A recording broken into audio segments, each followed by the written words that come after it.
வணக்கம் ரிதி. மதுரை விலாங்குடி ராமூர்த்தி நகர் அருகே உள்ள பழைய பேப்பர் குடோனில் தற்போது தீ விபத்து ஏற்பட்டுள்ளது. கிட்டத்தட்ட அதிக குடியிருப்பு இருக்கும் பகுதியில் செயல்பட்டு வரும் இந்த பேப்பர் குடோனில் திடீரென புகை வெளியேறி பார்த்த பொதுமக்கள் உடனடியாக தலாவலும் தீயணைப்புத்துறை தகவல் தெரிவித்தனர்.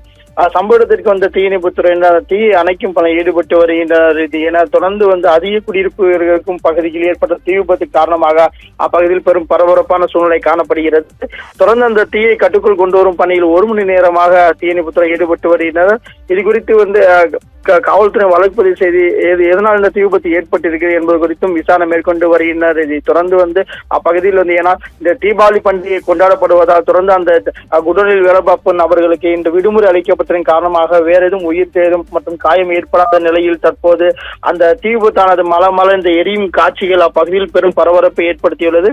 இந்த தீபாவளி பண்டிகையின் போது வெடி வெடிப்பதன் காரணமாக ஏற்பட்ட தீ விபத்தா இல்ல வேற எதுவும் காரணமா என்பது குறித்து தற்போது காவல்துறையினர் விசாரணை மேற்கொண்டு வருகின்றனர்.